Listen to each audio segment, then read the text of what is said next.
High up in the Himalayas, there's a place called Kedarnath Temple. And let me tell you, it's so much more than just a place of worship. It's this incredible center of faith, unbelievable miracles and mysteries that honestly even modern science has trouble explaining. So let's just dive right into it and explore some of the biggest questions about this ancient, sacred place. So this is really the heart of it all, right? We're going to look into a series of events and features that just seem impossible. We're talking about a single building that has stared down nature, time itself, and maybe even what we thought we knew about ancient civilizations. All right, let's start with its most recent and probably its most dramatic miracle. Okay, picture this. It's June 16th, 2013. A truly catastrophic flood just tears through the state of Uttarakhand. It was a night of just total devastation. The Mandakini River, completely overloaded with rain and water from a melting glacier, just unleashed all its fury right on the Kedarnath Valley. The human toll was just staggering. We're talking about nearly 6,000 people who lost their lives. Buildings, hotels, houses, shops, they were all just swept away like toys in this massive torrent of water and rock. The whole area was wiped out, and the floodwaters were heading straight for one place, the ancient temple itself. And then, something totally incredible happened. As this wall of water is surging towards the temple, this enormous boulder comes crashing down with it and just stops, perfectly, right behind the structure. It became this kind of divine shield, splitting the deadly floodwaters. There were about 300 people sheltering inside the temple, and they survived, all because of this one single rock. And here's where it gets really wild. This miracle rock, or beam shila as they call it, weighs an estimated 1,000 metric tons. Its placement was so precise that it split the current perfectly, sending the water flowing around the temple instead of over it. Scientists were just baffled. How did it land in that exact spot? Was it a 1 in a billion coincidence or something else? So, the beam shila definitely played a huge part. But that just brings up another question, doesn't it? What is this temple made of that makes it so unbelievably strong? How could a 1,000-year-old building handle the force of a flood that completely destroyed modern concrete buildings all around it? Well, the answer is pretty genius, and it's in how it was built. This is so fascinating. The temple was built using this ancient technique called interlocking. So forget about cement or mortar.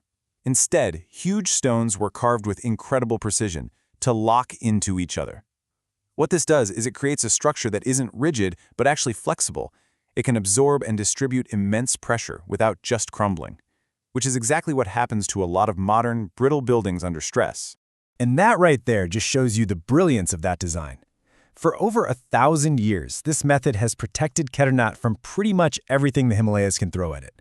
Earthquakes, avalanches, you name it. It's really a testament to this ancient architectural wisdom that still has engineers today just scratching their heads. Okay, so we have a good idea of how it was built. But the question of who built it, well, that's wrapped up in all these layers of history and legend. There really isn't one simple answer. It's more of a fascinating mix of stories from different times. History points to three main possibilities.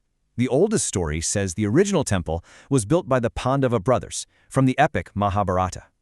Then, much later, in the 8th century, the great sage Adi Shankaracharya is said to have restored the site. And then we have historical records from the 11th century that give credit for its construction to a king named Boj of Malwa.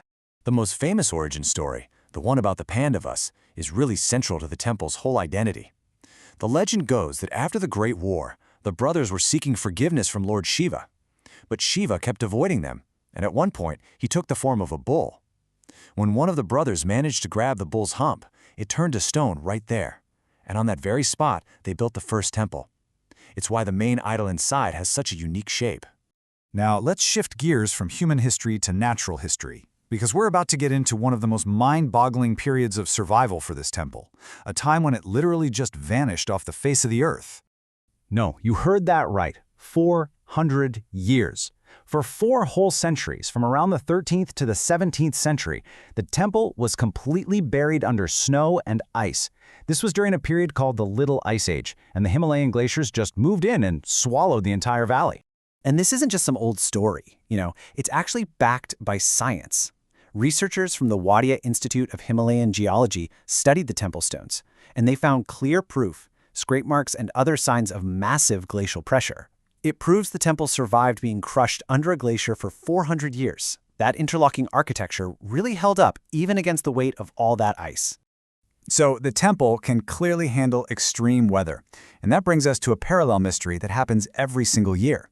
Every winter, the temple gets closed for 6 months because the snow makes it completely impossible to get there. Before the doors are sealed shut, a lamp is lit inside. But here's the crazy part. When they reopen the temple in the spring, the lamp is still burning.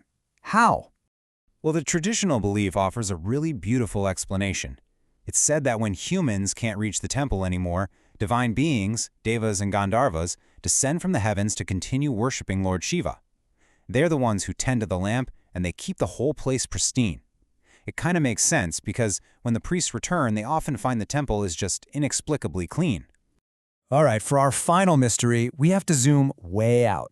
We're going to look beyond the temple itself and see its place in the wider world. And what we find here might just be the most astonishing thing of all. It suggests a grand design that is almost too incredible to believe. Kedarnath Temple sits on the 79-degree east line of longitude. Now, why does that matter? Well, it's because it's not alone there. 6 other major Shiva temples stretching from the Himalayas all the way down to the southern tip of India are also located on this exact same longitudinal line. I mean, just look at this list. You have Kedarnath way up in the north, and then it goes all the way down to Ramaswaram in the south. These 7 temples form a perfectly straight north-south line over a distance of more than 2,300 kilometers. You have to ask yourself, how could ancient builders thousands of years ago, with no GPS, no satellites, achieve that kind of insane geographical precision? And it doesn't even stop there. There's another layer to this. 5 of these temples are also known as the Pancha Bhuta Sthalams. Each one represents one of the 5 fundamental elements of nature: earth, water, fire, air, and space. The alignment is not just geographical, it's elemental. So what do we do with all of this? You've got a miracle rock, an indestructible design, surviving 400 years under ice, and a perfect cosmic alignment across a subcontinent. Is this proof of some divine plan? Or evidence of a highly advanced ancient science that we've totally forgotten? Or is it all just a series of mind-blowing cosmic chances? That right there is the enduring mystery of Kedarnath.